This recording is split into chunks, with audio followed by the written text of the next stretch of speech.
Nigeria's Federal Capital Territory is taking steps to enhance the ease of doing business by streamlining revenue collection and administration.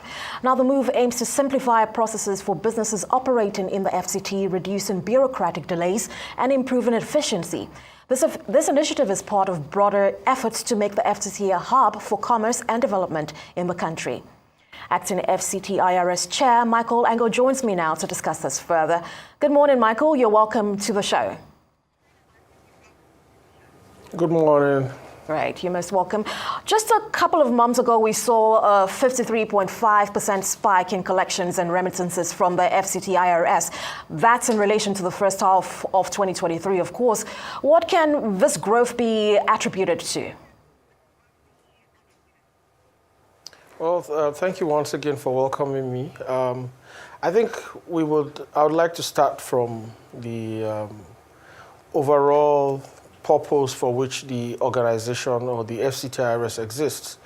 As you're aware, Abuja is a very unique city in the sense that it straddles both the federal government and, it has characteristics of a state government. So it is it is part of the federal government, but it also has the characteristics of a subnational or a state. And in order to enhance the ability of the FCT to be properly administered, the FCT-IRS was created to basically oversee tax administration, revenue administration in the FCT. So it's existed for 10 years now, and part of what you're seeing in terms of some of the results that you're seeing is the effort that has been put over the last decade or so in terms of creating structures, systems, to ensure that the FCT-IRS is able to do what other state revenue boards do for their states. Of course, in terms of what we collect in FCT, over the last decade, FCT has raised from zero to actually becoming the second highest, revenue generating agency at subnational level in Nigeria, second only to Lagos for obvious reasons. But for me, those results are really just a scratch as to where we want to go ultimately. But we understand that for us to be able to take the FCT to where we want it to be, there are certain things that have to be in place. And I think the first thing is to ensure that the people, the residents of the FCT, the businesses in the FCT, the government agencies in the FCT, everyone who resides in the FCT and who has an obligation to pay taxes in the FCT does so in an atmosphere or environment that is conducive, whether they're private individuals, whether they're business, whether they're manufacturers. And so that's why we've had this focus, as you said in your introduction, on ease of doing business. The whole idea is to start from the perspective of the taxpayer, or what we call a customer-centric view for us in tax administration, or more appropriately, I would say revenue administration in the FCT. So for us, the taxpayers, who we refer to as our customers, are the central focus. And so we've tried to ensure that whatever we do, we put them first. We look at what their needs are. We look at what their concerns are, what their challenges are, and we try to address those challenges. So like I said, those results that you see are really a fruit of some of the efforts, which I still believe we can do a lot much more better. And, I'll be able to speak to some of the things that we have done and we'll still be doing in terms of improving the taxpayer experience for Abuja residents. Very well detailed, and surely this will require all hands on deck. But looking at processes now, in what ways will harmonizing revenue collection and administration in the FCT improve the ease of doing business for companies operating there? Yeah, very good. So I must confess, it's this whole idea of harmonizing taxes is not a novel thing. It's not exclusive to the FCT. You must know about the work of the Presidential Committee, the Fiscal Policy and Tax Reforms Committee, headed by Mr. Taiwo Oyedele. I was a member of that committee prior to my appointment as acting chief executive of the FCT-IRS. So this is a trend that is really, it's in terms of, if you look at mega cities globally, there aren't very many cities where you'll go and you find different agencies of government collecting different taxes. And so for us in FCT, we've looked at it. Yeah, the FCT, like I said, is both an creation of the federal government, but it also has, very strong features of a subnational. The FCT has, for example, a civil service headed by a head of the civil service. We have a judiciary here. We have other structures that mirror that of a state. So we want to ensure, for example, that if you are going to have any interaction with the FCT administration, and not just in terms of taxes, but any interaction at all, whether it be land issues, whether you want to pay some form of permits and all of that, that this experience for you is a very seamless one. And so the whole idea is to sit down with all the MDAs, which we have done already, and say to them, look, listen, in terms of what you do, in terms of your core responsibilities as an MDA, why don't you focus on those responsibilities, i.e. regulation? But in terms of collection of revenue items, revenue heads, you can cede that to the FCT-IRS. And this is backed by law anyway, so it's not something that we're trying to do arbitrarily. Interestingly, we've also been able to bring the area councils on board. We have 6 area councils in Abuja, and I can tell you that over the last 1 month, I've met severally with the area council chairmen.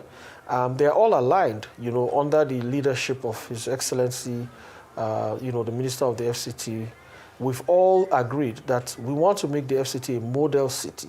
We want the FCT to be a city where people can come in, do business freely, and be able to comply with their obligations seamlessly. So we're putting in place, technology which is going to help you, for example, as a business owner, sit in the comfort of your, office, or wherever you're doing your business, and be able to receive your assessments electronically, whether by email, by text, or by some other means.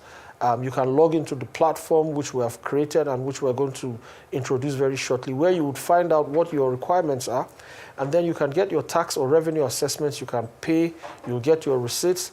And so all these incidences where people are driving around the FCT and, some people jump out in front of you, very cool, those things will be history in a very short time to come. The whole idea is to ensure that in a very short while to come, and we're looking at in the next 6 to 12, maximum 18 months, every process that has to do with revenue collection in the FCT is going to be automated, is going to be centralized. You're going to have one single point of contact, whether you want to pay for your land permits, whether you want to pay, if you're running a business, if you're running a hospital, you want to pay your permits, you're running a school, you want to pay for, your licensing fees and all of that. All of this will be centralized such that, people can focus on what is important to them, run your businesses, but not have to then run from office to office, wanting to pay 5 naira here, another 10 naira there, and then having different agencies of the FCT knocking on your door and asking you if you have complied or not. Yeah, it all certainly sounds extremely progressive and, most undoubtedly will be of huge benefit. But, Michael, we've also seen the President Bola Tinubu express the intention to drive fiscal independence for all subnationals, which you've alluded to very briefly now. In what ways will the FCT-IRS further deepen the government's efforts in this regard? Yeah, so interestingly, if you do recall, the Minister of the FCT, His Excellency Nyesom Wike, at the very onset of this administration, had gone to the President and gotten approval, for the FCT to actually have its own Treasury single account. And so in terms of driving fiscal independence, I can tell you that the FCT is operating, with the mindset that in the next few years, we are not going to be dependent on what we get from the federal government in terms of revenue allocation. Those allocations will largely be things that the minister would want to use for capital projects.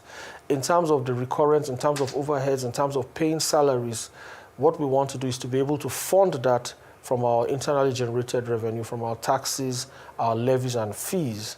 And so to achieve that, we're going to strengthen the administration in the FCT-IRS. Like I said, a lot of the agencies of government within the FCT are already aligned. We've had meetings with them, we've signed MOUs, and all of this has happened in the last 1 year under the direction of the minister. So there is a commitment, to use a cliche, there's the political will to ensure that the FCT-IRS or the FCT itself as a whole, is fiscally independent. We had looked at certain states in Nigeria and also globally. We had looked at some cities, and we've decided that we want to mirror ourselves after those cities. Of course, in Nigeria, I can say without contradiction, the only state that, in terms of what they collect, is ahead of the FCT is Lagos. And, I've said to my good friend and senior brother, the chairman of the Lagos State Internal Revenue Service, that he should watch his back, because we're serious about making FCT-IRS, FCT rather, a totally independent, entity within the substructure of the Federation of Nigeria.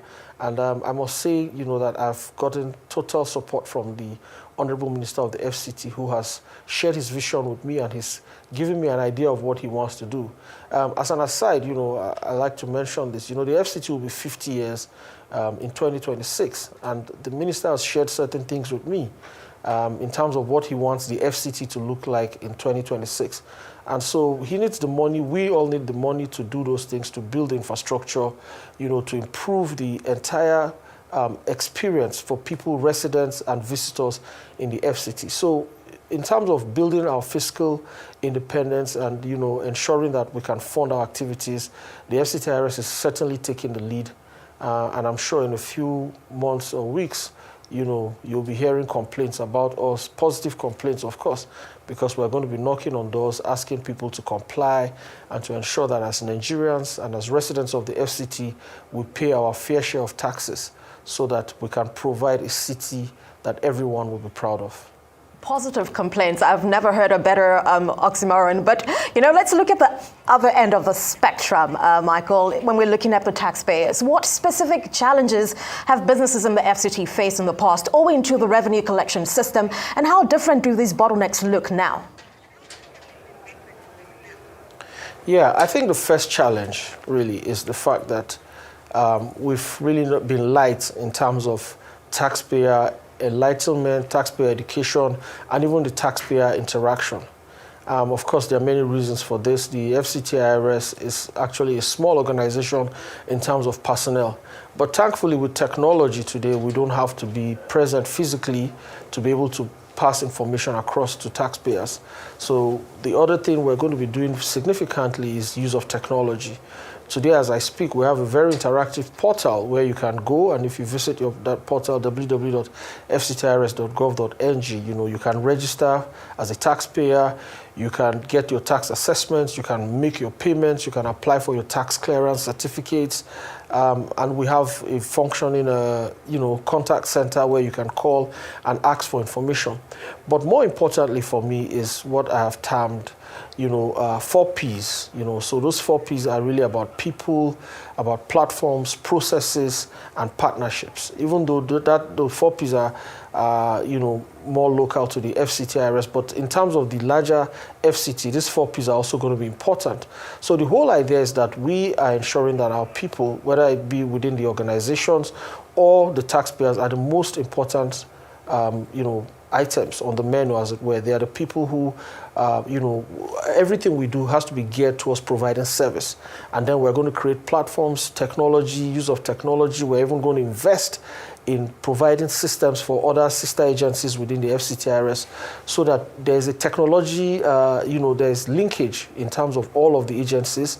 And, people who interact with one agency will not have a different experience if they move to another agency. And of course, the processes will be seamless, they'll be clear, they'll be transparent. We're going to do away with bureaucracy. The times when people will say, they applied for X or Y and it took them 6 months, 9 months, they're going to be a thing of the past.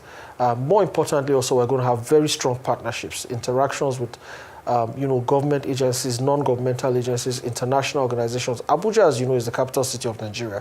It is the first point of contact for a lot of visitors who are coming from outside Nigeria. So we want to make Abuja, right from the airport, you're going to see the presence of what the FCT administration is doing.